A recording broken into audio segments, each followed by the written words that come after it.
Magsitayo ang lahat para sa panalangin na pangungunahan ni Ginoong Briggs. Amen. Magandang hapon sa inyong lahat, Section Avogadro. Ako si Binibining Bitalak, ang magiging guro nyo sa hapon ito. Bago magsiupo ang lahat, ayusin niyo muna ang inyong mga upuan at pulutin ang mga busurang nakakalat.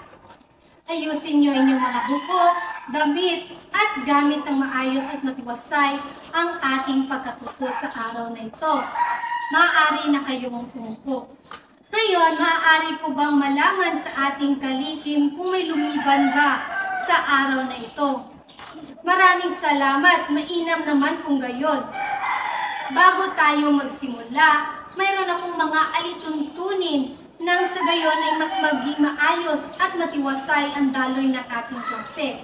Narito ang ating alituntunin ay amas. Maaari nyo bang basahin? Ayan, maraming salamat sa pagbabasa at sa pagkakataong ito upang maging handa at kawili-wili ang simula ng ating talakayan ay magkakaroon tayo ng paunang gawain na pinamagatang kilalanin mo. Mayroon tayong 5 halimbawa ng mga tula kung saan tutukuyin nyo kung ito ba ay pasalaysay, liriko, patnigan, pantanghalan, at pasalaysay. Pero bago yan, ipapangkat ko muna kayo sa 5 pangkat. Ito ang unang pangkat, ikalawang pangkat, tatlong pangkat, 4 na pangkat, at ikalimang pangkat. Bawat pangkat ay bibigyan ko lamang ng 2 minuto sa pagsagot ng ating gawain. At ngayon ay maaari na kayong magsimula. At tapos na ang ating 2 minuto, maaari nyo bang ipasa ang inyong mga papel? Ayan. At ngayon ay nasiyahan ba kayo sa ating ginawa? Mainam naman. Ngayon, ano ang makita o mahinuha sa inyong linyang nabasa? Tama! Ano-ano ang mga uri ng tula? Tama at napakahusay ninyo. Tunay ngang nakinig kayo sa ating talakayan kahapon. Ngayon ay magkakaroon ulit tayo ng isang gawain na pinamagatang buuin mo ako. At maaari bang basahin nyo ang panuto?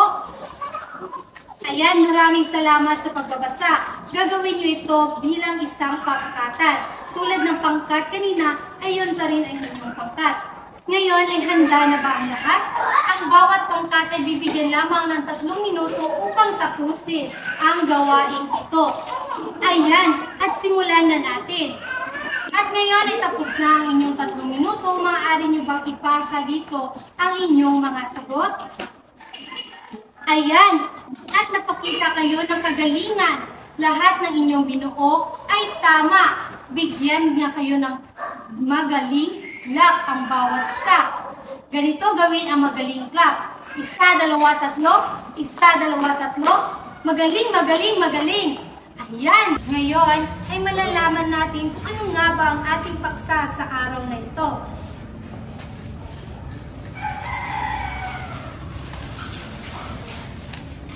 At ito ay ang elemento ng tula.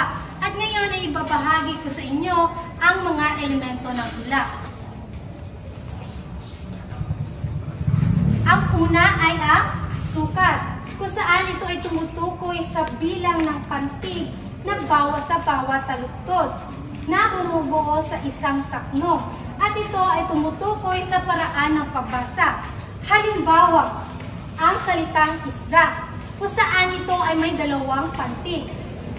Isda ko, Mari, Riles, kung saan ito ay may 8 pantig. At ikalawa naman ay ang sakno. Ano nga ba ang sakno? Ang sakno ay isang grupo sa loob ng isang tula na may 2 o maraming linya o taluktot. Tulad na lamang 2 linya, 3 linya, 4 na linya, 5 linya, 6 na linya, at 8 linya. At ngayon, ang ikatlo naman ay ang tugma. Kung saan ang tugma ay katangian ng tula na hindi angkin ng mga akda sa tuluyan. Kung saan ito ay may 2 Ito ay nagsasabing may tugma ng tula kapag ang huling pantig ng huling salita ang bawat tulutod ay magkasing tunog at hindi magkasing tunog. Kung saan ito ay nagpapakita ng tugmang ganap at tugmang di ganap. Ito, maaari nyo bang sabihin kung ito ba'y tugmang ganap at di tugmang ganap? Ano ba ito? Ito ay ang tugmang ganap kung saan magkaparehas ang kanilang panghuling salita.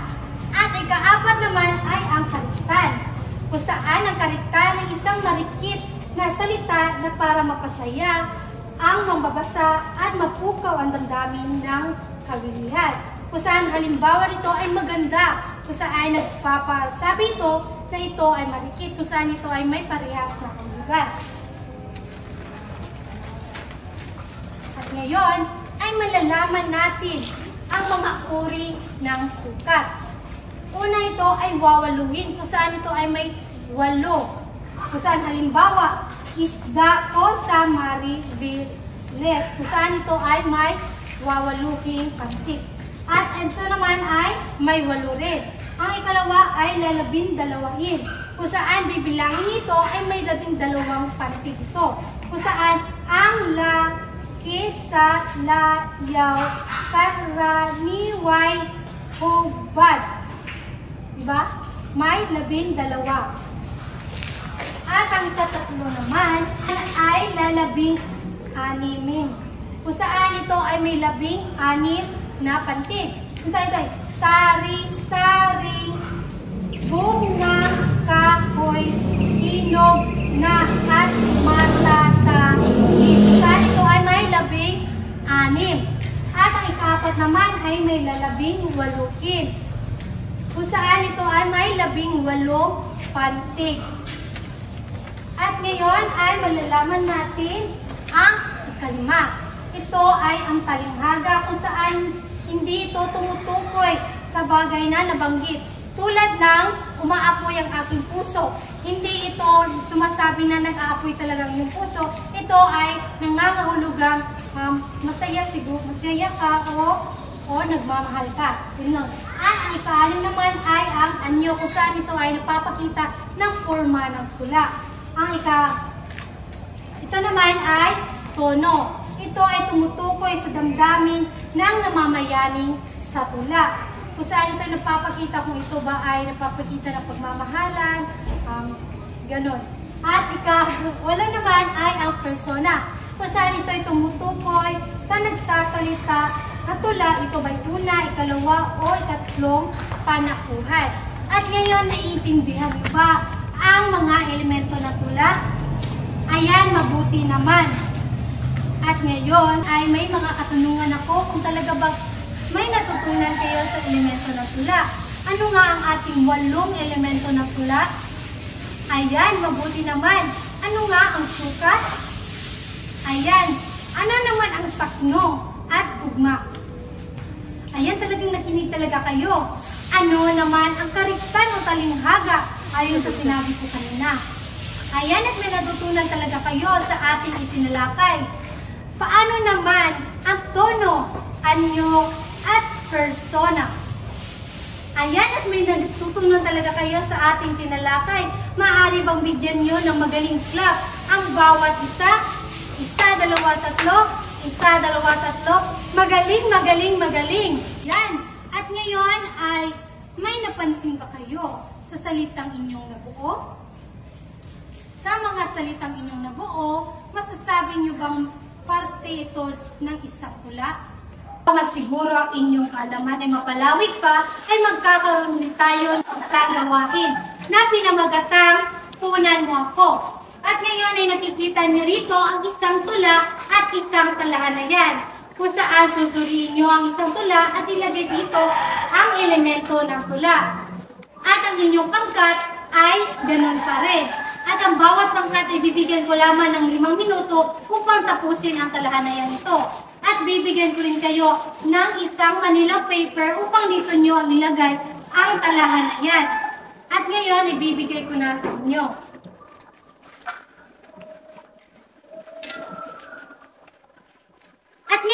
magsisimula na inyong 5 minuto.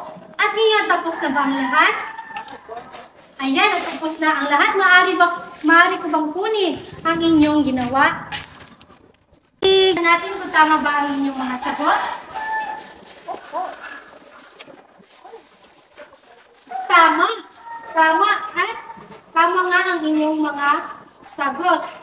Nasisiya akong nakikita ko kayong naiintindihan ng lubusan ang ating talakayan sa araw na ito. Upang talagang malaman natin ang inyong kalaban, ating subukin sa pamamagitan ng pagtataya. At narito ang ating pagtataya.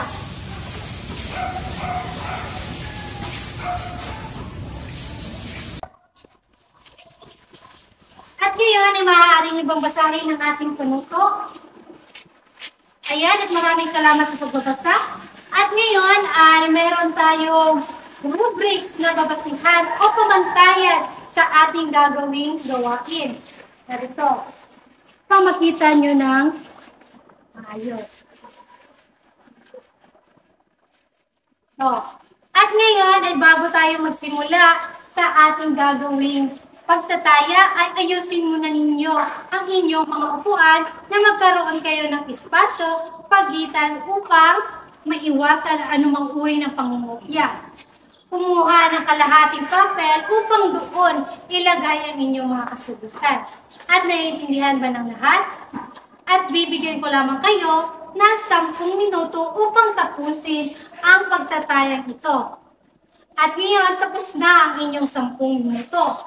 Ngayon, ipasa ninyo sa harapan ang inyong mga papel at ako na ang magwawasto. At ipasa lamang ito sa tahimik na pakan. Ayan, at bago iyan, ay lilipit ko muna ang ating pamantayan. Ngayon, at para hindi ninyo makalimutan ang ating talakayan sa araw na ito, ay magbibigay ako ng takdang aralin. At maaari nyo itong kunan ng litrato. Narito ang ating takdang aralin at maaari nyo kunan ito ng litrato at maaari ko rin i-send sa ating group chat. Ayan. Tapos na ba sa pagkuha ng litrato? Ayan, at ilagay nyo lamang ito sa isang buong papel at ipasa ito bukas. At maraming salamat sa inyong pagkikinig. Nawa hindi nyo makalimutan ang ating itinalakay sa araw na ito. At ngayon ako'y magpapaalam na sa araw na ito. Kaya paalam na sa inyo lahat, Seksyon Avogadro.